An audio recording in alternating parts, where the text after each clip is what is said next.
농사를 짓는 것은 참 어렵습니다. 요즘 과학이 발달하여서 스마트팜이라 명명하며 농사 짓는 기술을 개발하고 있지만 막상 이 농산물은 수요 예측이 어렵고 또 날씨 예측하기도 어렵습니다.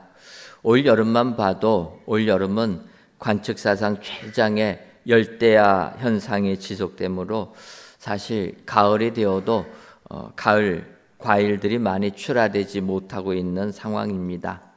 또 샤인머스킷이라는 그 청포도가 또 유행을 하게 되자 또 얼마나 많은 농부들이 샤인머스킷 재배를 했습니까? 그러다 보니까 수요보다는 공급이 넘쳐가지고 가격이 많이 떨어졌다, 이런 이야기를 듣게 됩니다. 이처럼 농사일은 예상하기가 너무 어려워서 농부들은 하늘만 쳐다볼 수밖에 없습니다.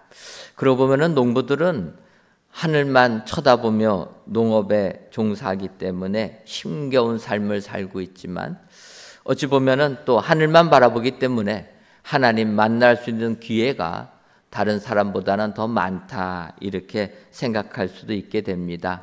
또 예수님께서도 이 땅에 오셔서 천국 비유를 말씀하실 때 이 농업에 관련된 내용으로 많이 말씀하셨습니다. 씨 뿌리는 비유를 보아도, 겨자씨 비유를 보아도 다 이런 농사일에 관련된 내용이라는 것입니다. 이제 오늘 본문을 봐도 농사 짓는 것에 비유하여서 하나님 말씀을 증거해 주고 있습니다. 호세아 선지자는 우리들이 잘 아는 대로 사랑의 선지자라 이렇게 칭함받는 선지자입니다. 왜 그렇습니까? 하나님께서 하나님을 떠난 이스라엘 백성들, 내가 너희들을 사랑한다, 그 표현을 호세아 선지자의 삶을 통해서 표징으로 보여주기 때문이라는 겁니다. 그래서 그에게 하나님은 어떠한 요구를 하십니까? 너는 음탕한 여인 고멜과 결혼을 하라. 여러분, 순결한 여인과 결혼을 하라, 이게 아니라 음탕한 여인과 결혼을 하라, 그렇게 말씀하십니다. 그래서 그 여인과 만나서 결혼했는데 음탕한 여인 내용 그대로 남편을 떠나서 또 음탕한 길로 빠져들게 되지 않습니까? 자기 싫다고 떠난 아내 다시 하나님은 데리고 오라라는 겁니다. 얼마나 힘들겠습니까? 그런데 호세아 선지자는 하나님의 말씀에 순종해서 자기 싫다고 떠난 아내를 데리고 옵니다. 그냥 데리고 오는 것도 아니고 돈 주고 사온다라는 겁니다. 은 15개 반호멜반을 주고, 그래서 값을 주고 그 아내를 데리고 와서 이제 나와 같이 살자, 그렇게 말했던 사람이 호세아 선지자라는 겁니다. 이것이 바로 이스라엘 백성을 사랑하는 하나님의 마음이라 이야기하는 겁니다. 아시는 것처럼 호세아 선지자가 예언하던 시대는 북이스라엘 나라 여로보암 2세 시대의 예언의 말씀입니다. 이 여로보암 2세 시대는 이스라엘 나라가 남북으로 나뉘어진 지 북이스라엘 나라 중에서는 가장 부요한 풍요로운 나라를 이끌었던 사람이 여로보암 2세입니다. 이렇게 여러분, 세상 살면서 풍요로운 삶, 풍족한 삶을 살게 되면 하나님 믿는 사람은 더 하나님이 나에게 이런 은혜를 주셨구나 깨닫고 하나님 더 잘 섬길 것 같지만 북이스라엘 사람들은 그렇지 아니했다라는 것입니다. 호세아서 10장 1절을 보면 이스라엘은 열매 맺는 무성한 포도나무라, 그 열매가 많을수록 제단을 많게 하며 그 땅이 번성할수록 주상을 아름답게 하도다. 하나님께서 축복해 주셔서 이스라엘 나라 열매를 맺는 무성한 포도나무를 만들어 주셔서 열매를 많이 맺는 축복을 주셨는데, 이렇게 열매가 많을수록 하나님 잘 섬기는 게 아니라 우상 제단들을 더 많이 세웠다라는 겁니다. 축복을 받으면 받을수록 그 땅이 번성할수록 돌기둥의 우상들을 아름답게 만들며 우상 숭배에 심취하고 말았다. 이렇게 이야기하는 겁니다. 이때 이제 오늘 호세아서 10장 12절에 호세아 선지자는 이렇게 얘기합니다. 너희가 자기를 위하여 공의를 심고 인애를 거두라. 너희 묵은 땅을 기경하라. 지금이 곧 여호와를 찾을 때니 마침내 여호와께서 오사 공의를 비처럼 너희에게 내리시리라.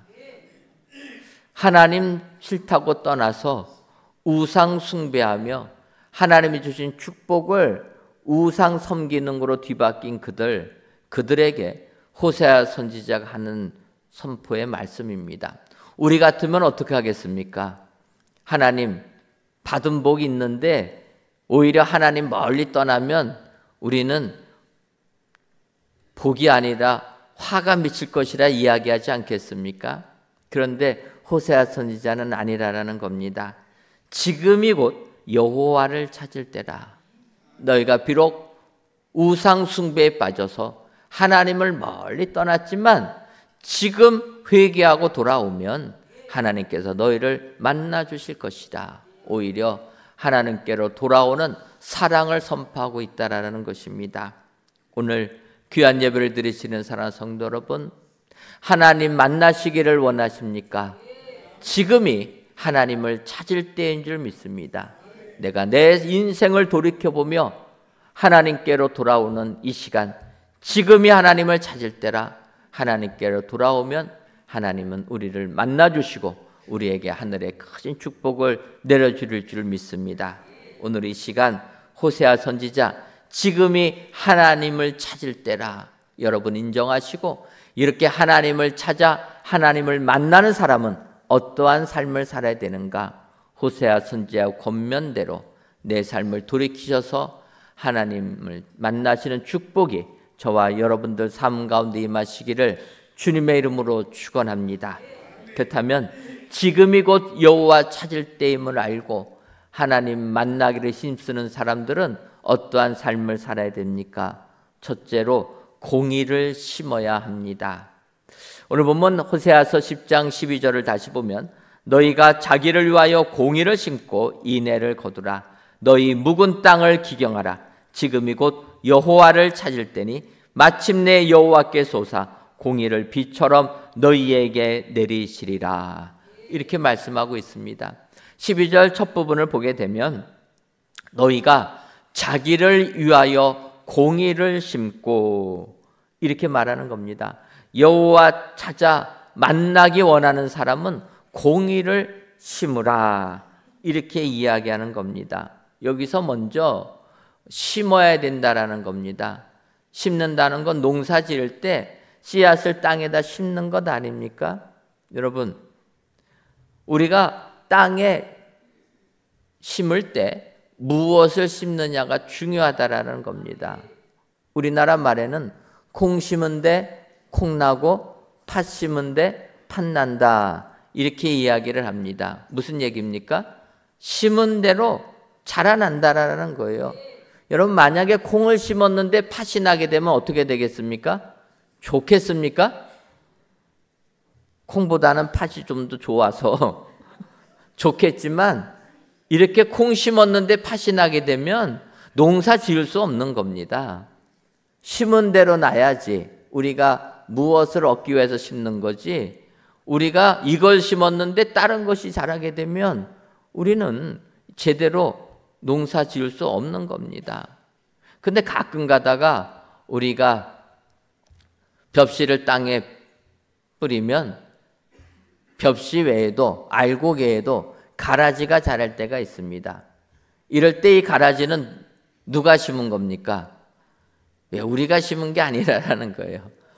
바람에 날려올 때도 있고 땅 속에 있는 것이 우리가 심은 게 아닌 게 자란다라는 겁니다.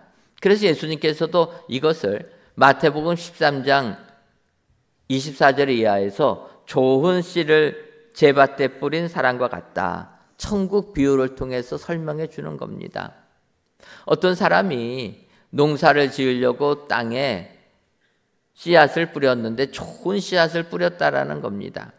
그런데 그 씨앗이 자라다 보니까 가라지가 나는 겁니다. 그래서 종들이 주인에게 물어봅니다. 주인이요, 우리가 좋은 씨앗을 땅에 뿌렸는데 어떻게 이런 가라지가 생겼습니까?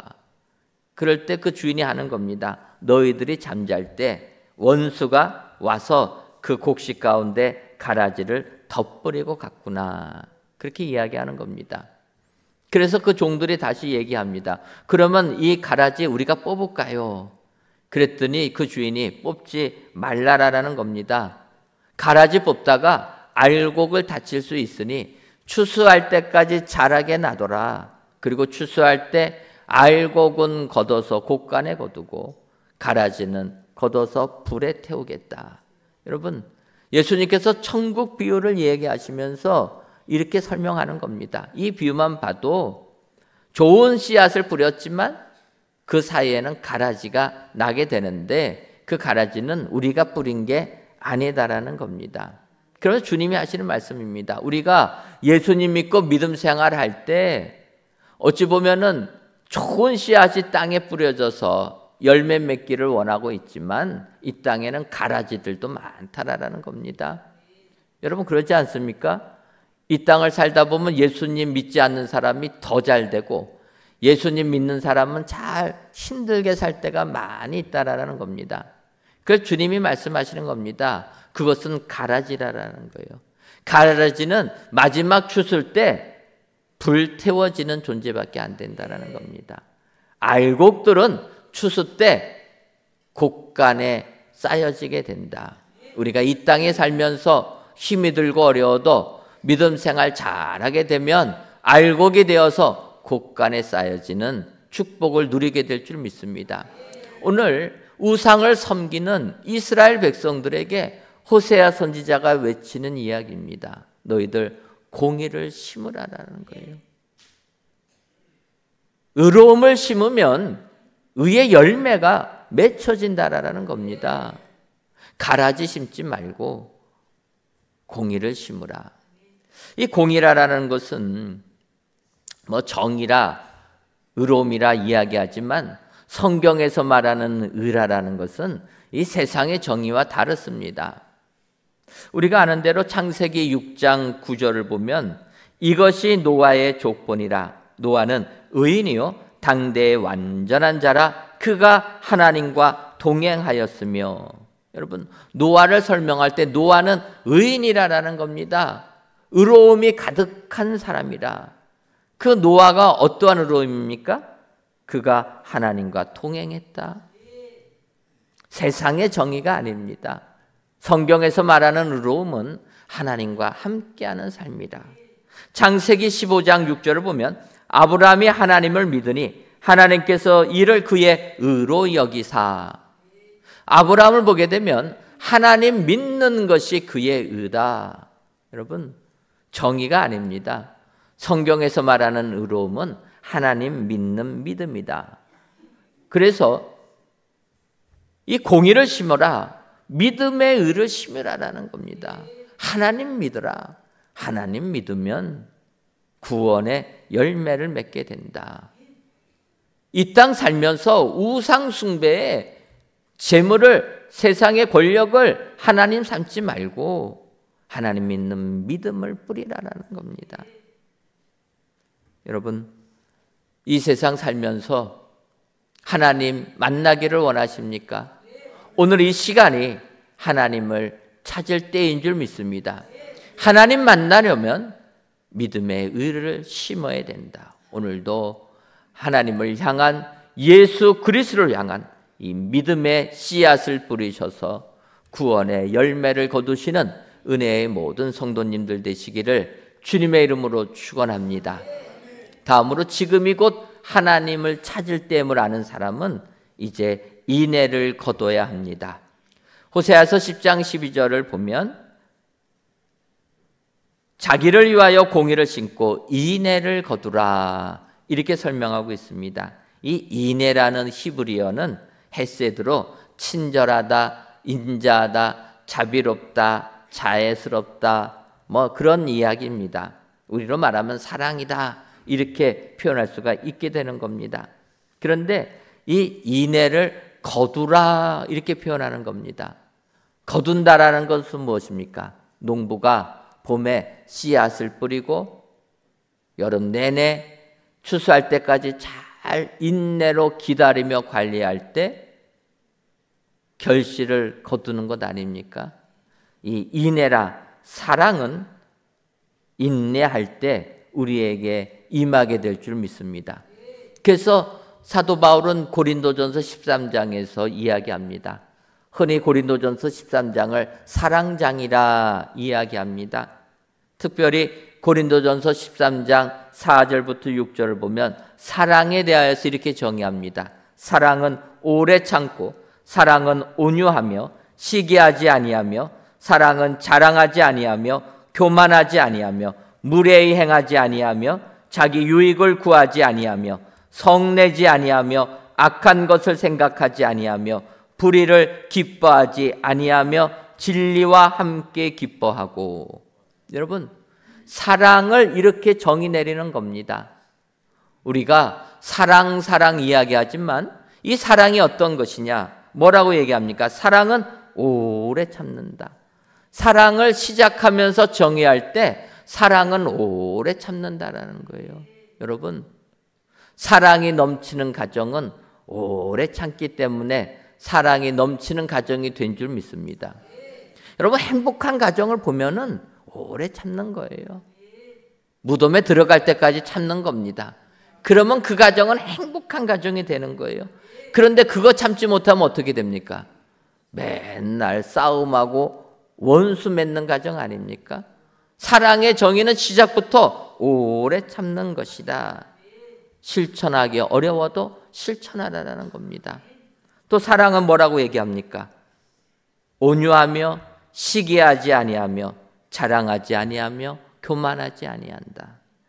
더 나아가서 사랑은 무례히 행하지 아니하며. 여러분, 앞부분은 우리가 사랑하면 알겠는데 사랑은 무례히 행하지도 않는다라는 거예요.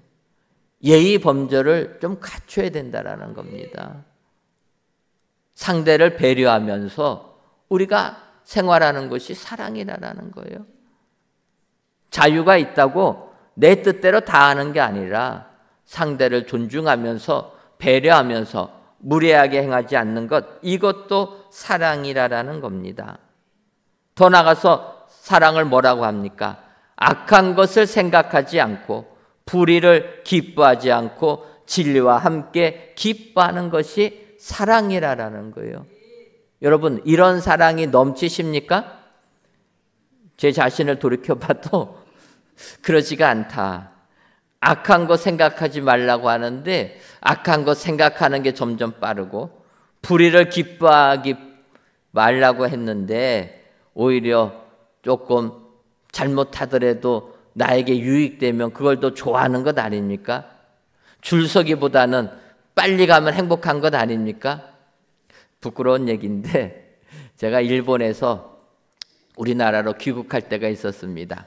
근데 일본에서 이제 우리나라 귀국할 때 어르신에게 선물을 좀 드리려고 지팡이를 하나 이렇게 샀습니다. 근데 이 지팡이가 길어가지고 캐리어에 넣을 수가 없는 겁니다. 그래서 제가 지팡이를 그냥 들고 안 들어가니까 지팡이를 그냥 선물용이지만 이렇게 들고 이렇게 공항 검색대를 이제 가려고 했습니다. 지팡이를 공항 검색대에 딱 놓으니까 검색대 있는 사람이 제가 장애인인 줄 알고, 저는 장애인 아니거든요. 이 지팡이는 선물용이었습니다. 그러니까 검색대에다 지팡이를 딱 놓으니까 제가 못 걸을 줄 알고 검색하는 분이 저에게 다시 지팡이를 주면서 옆으로 나오라라는 거예요. 여기 복잡한 데 서 있지 말고 옆으로 나와라. 장애인 가는 대로 따로 저를 데리고 가가지고 저만 쏙 빠져가지고 빨리 나왔습니다. 그러니까 어떻게 되는 거예요? 저는 장애인이 아닌데 지팡이까지 쥐어주면서 이쪽으로 데려가니까 갑자기 제 다리가 아프더라고요. 그래서 지팡이를 쥐고 쩔뚝거리면서 나왔습니다. 근데 다른 사람이 줄 서고 있는데 줄 안 서고 빨리 나오니까 얼마나 좋은지. 사랑은 불의를 기뻐하지 말아야 된다고 하는데 오히려 불의를 찾아서 가는 제 모습. 진리와 함께 기뻐해야 된다. 진리는커녕 우리의 삶이 내가 좀 더 나에게 유익되면 그것을 향해서 가는 삶이라. 내가 좀 더 편하면 그것을 향해서 가지 오래 참으려고 하지 아니하고 자기의 유익을 구하지 아니하고 사랑을 실천하는 삶으로 멀어지는 삶이 우리의 현실이라 이렇게 바라보게 됩니다. 그러면서 바울 사도는 고린도전서 13장 7절에 이렇게 얘기합니다. 사랑은 모든 것을 참으며 모든 것을 믿으며 모든 것을 바라며 모든 것을 견디느니라. 사랑을 정의할 때 시작은 사랑은 오래 참고 마지막 사랑을 끝내면서 사랑은 모든 것을 견디느니라. 여러분, 인애를 거둬라 이 표현은 사랑을 거두라라는 것 아닙니까? 사랑을 걷는 사람은 견디야 된다라는 겁니다. 오래 참으라. 오래 참는 자 하나님이 만나주시는 줄 믿습니다. 오늘도 하나님 만나시기를 원하십니까? 인애를 거두시기를 바랍니다. 사랑을 거두시기를 바랍니다. 오래 참음으로 사랑을 거둘 때 하나님 만나는 축복이 우리에게 임하게 될 줄 믿습니다. 마지막으로 지금이 곧 하나님을 찾을 때 우리는 어떻게 해야 됩니까? 묵은 땅을 기경해야 합니다. 호세아서 10장 12절을 다시 보면 너희가 자기를 위하여 공의를 심고 인애를 거두라. 너희 묵은 땅을 기경하라. 중반절에 묵은 땅을 기경하라라는 겁니다. 여러분, 이 기경이라는 단어가 무엇입니까? 농사 지을 때 하는 얘기입니다. 가을에 추수한 다음에 봄이 되어서 다시 씨앗을 뿌릴 때 딱딱하게 굳은 땅을 갈아엎으라라는 거예요. 기경해야지만 새로운 싹이 나고 열매를 거둘 수 있다라는 겁니다. 이 굳은 땅에는 씨앗이 싹이 날 수가 없다라는 거예요. 최근에 황토길 맨발 걷기가 유행합니다. 여러분 들어보셨습니까? 어떻게 황토길 걸어보셨습니까? 그래도 2부 예배에는 조금 그래도 세상 기류에 합쳐 나가시는 분들이네요. 1부 때는 못 걸어봤답니다. 요즘에 황토길 유행해가지고 지자체마다 동네마다 황토길 많이 조성해 둡니다. 그러면서 또 그런 얘기까지 붙어 있어요. 어싱 하면은 몸에 좋다. 그래서 맨발로 황토길을 걷는 겁니다. 어싱이란 단어도 들어보셨습니까? 어싱. 저는 그래서 처음에 어싱이 뭔가 했더니 어싱은 어스라는 단어에다가 ing 붙인 겁니다. 그러니까 어스라라는 거예요. 어스가 무슨 얘기인가? 옛날에 우리가 전기 같은 거 할 때 전기, 전류 합선되지 말라고 땅에 통하게 만드는 거 있습니다. 그걸 접지라고 우리는 표현하는데 그게 어스예요. 거기다가 ing 붙여가지고 어싱이라 단어를 만들으니까 좀 고상해 보이는데 뭔가 있는 것 같은데 별거 아닙니다. 그래서 제가 얘기하는 거예요. 맨발로 어싱하기 위해서 황토길 걸으려면은 힘들면 그렇게 하지 말고 집에 있는 콘센트에다가 양쪽 손 대가지고 어스해라. 여러분 우리 콘센트 있지 않습니까? 거기 구멍에다 넣으면은 감전돼서 죽는 거고요. 그 옆에 쇠가 나와 있습니다. 그게 어스하는 쇠예요. 우리 몸에 흐르는 작은 전류들을 땅속으로 흘려보내는 겁니다. 그래서 그렇게 하면 그 어싱 아닙니까? 그랬다가 혼만 났는데 맨발 걷기가 어싱 때문에 좋은 게 아니라 걸어서 좋은 거예요. 걸어서. 그래서 저도 황토길을 걸어봤습니다. 그랬더니 시원하고 좋더라고요. 그런데 어떤 황토길은 하도 사람이 걸어가지고 땅이 딱딱해서 걷기가 어려운 경우가 있습니다. 그럴 때 사람들은 물을 뿌려요. 물을 뿌려서 조금 더 땅이 부드러워진 그 땅을 걷게 만들어 줍니다. 여러분, 왜 물을 뿌립니까? 부드러워지라는 거예요. 땅이 너무 굳어 있으면 거기서는 생명이 자랄 수가 없습니다.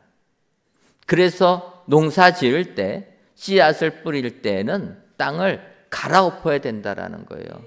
얼마나 힘드니까 굳은 땅을 갈아엎는다는 게. 그런데 갈아엎으라는 거예요.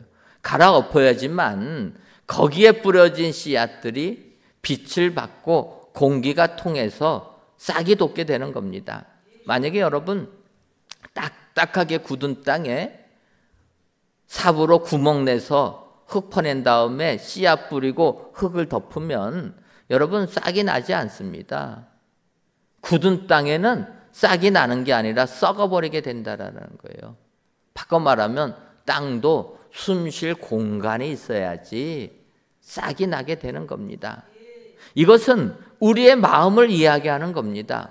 우리의 마음이 숨 쉴 공간이 있어야 된다라는 거예요. 좀 부드러워야 된다라는 겁니다. 그런데 우리가 시간이 흐르다 보면 우리의 마음이 딱딱하게 굳어 있다라는 거예요. 이거는 영적인 부분도 마찬가지라는 겁니다. 여러분, 우리가 처음 예수님 믿을 때는 하나님의 말씀이 얼마나 우리 가운데 스며듭니까? 말씀하시는 것마다 다 은혜되는 것 아닙니까? 그런데 믿음 생활 하면 할수록 하나님의 말씀이 과연 그럴까 의심이 들어가는 겁니다. 믿음 생활 하면 할수록 내가 교회에서 하나님 말씀 배웠다 생각하면서 내 생각대로 재단하는 겁니다. 그러다 보니까 우리의 신앙이 딱딱하게 굳어 있는 거예요. 여러분, 역사와 전통이 있는 교회들이 얼마나 그 땅이 굳어 있습니까? 뭐 하나 하지를 못합니다. 숨 쉴 공간이 없는 거예요. 전통이란 것에 꽉 사로잡혀가지고 숨 쉴 공간이 없습니다. 행복한 가정을 보게 되면 그 가정은 숨 쉴 공간이 있는 가정입니다. 여러분, 가정 안에 세우는 여러 가지 내용으로 기계처럼 꽉 차져 있으면 우리의 자녀들이 거기서 숨 쉴 공간이 없습니다. 우리의 아내가, 우리의 남편이 그런 가정에서는 숨 쉴 공간이 없는 겁니다. 숨 쉴 공간이 있을 때 생명력이 임하게 되는 겁니다. 그래서 우리에게 우리의 신앙을 다시금 기경하라는 거예요. 내가 예수님 믿고 믿음 생활하는 것이 잘하는 것 같지만 시간이 흐르다 보면 나도 모르는 사이에 땅이 굳어졌다라는 겁니다. 내 신앙이 나의 아집으로 변질되었다라는 겁니다. 믿음이 아니라 나의 고집이라는 겁니다. 이것을 다시 성경으로 갈아엎으라는 거예요. 하나님이 말씀하시면 아멘하고 받아들이라는 겁니다. 이것이 너의 묵은 땅을 기경하라는 거예요. 10월과 11월에 우리 교회가 2024 은혜광성 터치 전도 대행진을 진행합니다. 여러분들 강단 옆에 보시는 것처럼 지금 토양 터치라 이야기합니다. 10월과 11월에 우리가 전도하는 일에 최선을 다하려고 하는 겁니다. 그런데 돌이켜보면 우리가 몇십 년 전만 해도 복음 전하는 일에 열심히 하지 않았습니까? 그런데 어느 순간 복음 전하는 일이 등한히 여겨졌다라는 겁니다. 복음 전하는 일에 그렇게 관심을 두지 않는 겁니다. 우리가 다시 예전으로 돌아가야 될 줄 믿습니다. 땅끝까지 이르러 내 증인이래라 말씀하시면 그 말씀 그대로 우리의 삶을 살아내야 된다라는 겁니다. 세례를 베풀라고 명했으면 세례를 베풀어야 되는 거 아니겠습니까? 어느 순간 하나님의 말씀은 다 사라지고 내 안에 다른 생각으로 가득 차게 되었다라는 겁니다. 예수님께서는 사도 요한에게 계시를 보여주시면서 이야기하십니다. 요한계시록 2장 4절과 5절을 보면 그러나 너희를 책망할 것이 있나니 너희의 처음 사랑을 버렸느니라. 그러므로 어디서 떨어졌는지를 생각하고 회개하여 처음 행위를 가지라. 만일 그리하지 아니하고 회개하지 아니하면 내가 내게 가서 내 촛대를 그 자리에서 옮기리라. 여러분, 예수님께서 사도 요한에게 환상을 보여주시고 계시를 보여주시면서 하신 말씀입니다. 에베소 교회 성도들, 참 너희들 믿음 생활 잘한다, 칭찬합니다. 그러면서 하시는 말씀입니다. 그러나 너희를 책망할 것이 한 가지가 있는데 그것은 너희가 처음 사랑을 버렸다. 여러분, 혹시라도 우리들 처음 사랑 잊지는 않으셨습니까? 그렇다면 주님이 하신 말씀 그대로 어디서부터 떨어졌는지를 생각하고 회개하여 처음 행위를 다시 가져야 될 줄 믿습니다. 내 신앙, 지금 돌같이 굳어진 내 마음, 내 신앙이 어디에서 잘못됐는지 다시 한번 돌이켜보시고, 내가 처음 예수 만난 날, 내가 처음 예수님 믿은 그날 그 기쁨을 다시 한번 회복하시는 여러분들 되시기를 바랍니다. 그러려면 묵은 땅을 기경해야 된다. 다시 한번 우리의 신앙을 기경하셔서 하나님 만나는 축복이 저와 여러분들 삶 가운데 임하시기를 주님의 이름으로 축원합니다. 기도하겠습니다. 하나님, 하룻밤 사이에 한여름에서 가을로 바뀐 오늘 이 시간, 성전에서 또는 각 예배 처소에서 귀한 예배를 드리게 하시니 감사합니다. 지금이 곧 여호와를 찾을 때니라는 말씀을 주었사오니 저희들 지금이 곧 여호와를 찾을 때임을 알고 먼저 공의를 심고 인애를 거두며 묵은 땅을 기경하여 하나님 만나는 축복이 우리에게 임하게 하여 주옵소서. 예수님의 이름으로 기도하옵나이다. 아멘.